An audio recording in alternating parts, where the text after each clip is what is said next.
I'm one of those people who cannot stand to see racial politics play out in the office and it not be real. But I'm also one of those people that do not like to see it happening and have other people act like, it's just not happening. The gaslighting has really got to stop. So when I heard this guy's story, I was like, whoa, this is crazy the way that they're showing up and showing out. I used to be an HR manager. I had to sue my employer because of how they treated black employees and how they had these little side conversations and all this disgusting stuff that was happening in the background. So it kind of like took me back to that place when I saw this guy's TikTok that popped up on my FYP page this morning. So basically, he was being called the N word in a very inconspicuous way by someone that he was actually training at work.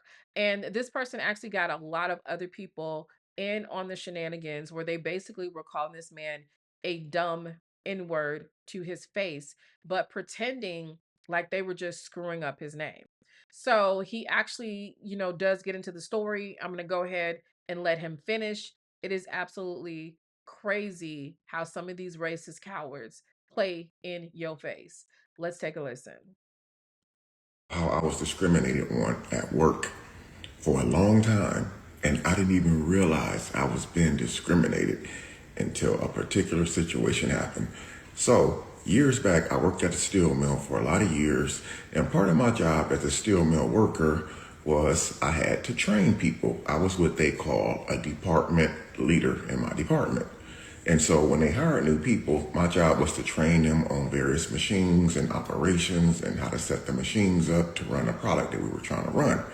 So one day the company hired a group of 4 people. One of the guys was put with me so I can train him. So every day the guy would call me Dan, but I didn't understand why he kept calling me Dan. I would always tell him, no, my name is Damien. And this guy came like right off the gate with calling me Dan. And I never knew why until like a month later.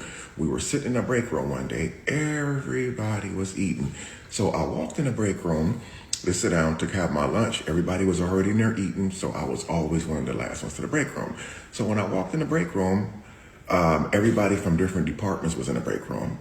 And I'd be like, what's up to this person? What's up to that person? And the guy that I had trained a month earlier was in another department. And he was like, oh, hey, Dan, how you doing? The few people at his table started laughing. I was like, yo, I've been telling you for a whole month now. My name is not Dan. My name is Damien. And so didn't realize why everybody was laughing. So after the break room, on that same day, we had a 30-minute break.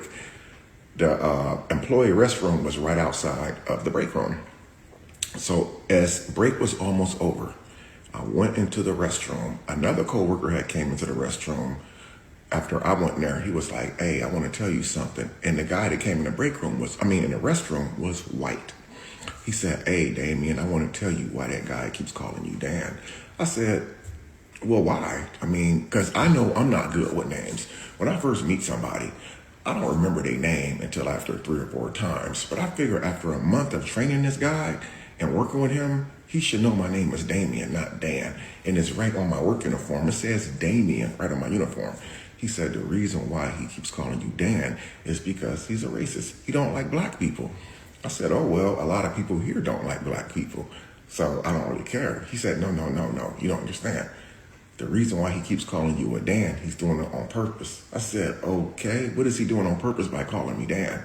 He said he's actually calling you a dumb ass ninja. It took a second for it to sink in what had just been said to me. And after it sunk in, my anger turned into rage. And instead of me going straight to him, I just went straight to HR and I reported what he was doing.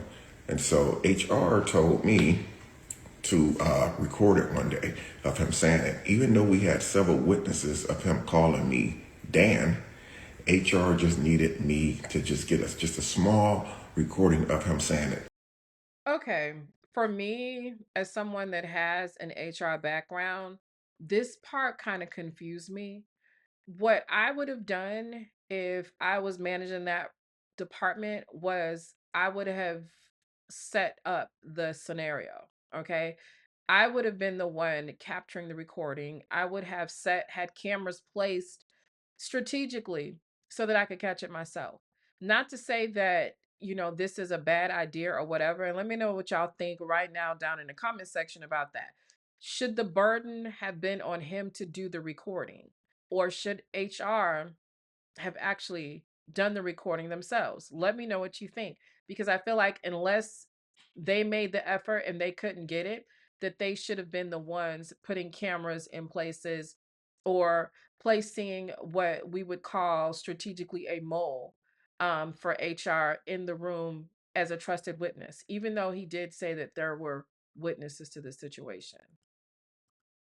So about 2 days later, I don't know if somebody told him, but he wouldn't say it for a while, for like 2 days. So 2 days later, I go in the break room early. I'm getting a soda. I make sure I'm one of the first ones in the break room. And I had my phone in my pocket, in my uniform pocket. I had the phone turned towards me, but the record was on. He walked in and he said, "Hey, how you doing, Dan?" And I looked at him. I said, "Why do you keep calling me that, man?" He was like, "I'm sorry, Damien." And he pointed at my shirt like, "My fault." I had got him. So I took the recording to HR and I let them listen to the recording. Even though I think like 4 people have signed saying that they heard him calling me Dan over and over and over repeatedly, they finally fired his butt. So if you ever in the workplace and you a brother or a sister and some person just keeps calling you Dan, just know he's not making a mistake and mispronouncing your name. He's calling you a dumbass ninja. So be wary of people like that. Discrimination in the workplace, guys, is still real. There is, listen, nothing has changed. All the little signs that they put up on the wall talking about discrimination not tolerated, blah, blah, blah. That stuff is a crock, man. Discrimination is still in the workplace. Some companies still tolerate it, but a lot of companies do not tolerate it. So don't be afraid to report somebody who's being funny. The guy ended up being fired and said it was just a joke. He was just joking with me.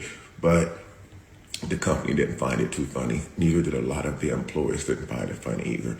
So that's my story time on workplace discrimination. If you have a workplace discrimination, leave me a comment. I'm out. That is absolutely crazy. So anyway, I'm glad that they did something about it. I'm glad that he got his ass fired. That was so cowardly though. I prefer people to be openly racist. A lot of people like want people to hide Confederate statues and all this kind of stuff. Not me. And my logic, and I don't care if you don't agree with me or whatever. My logic is it's a part of history. And if you remove this stuff, then people get to hide, right? So look, if you a part of the Klan, baby, I want to see you decked out in your full uniform every goddamn day. Okay.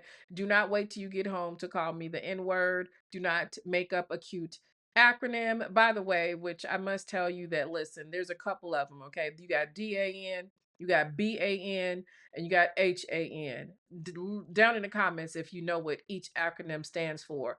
But it was literally something that Black people developed when we be talking crap. But of course, Black people cannot be in spaces and, have, Black things without it being infiltrated on some level. Let me know what y'all think. If you guys have ever been discriminated in the workplace, make sure you do something about it. There are so many things available that even I, as a person that was working in HR, didn't know was available to help until I actually sued my employer. Okay. There are literally national employment boards that will help you get this stuff taken care of and get a fat check like I did when it happened to me. Anyway, let me know what y'all think about this down in the comment section. I am so curious as to what you think about this situation. See you next time.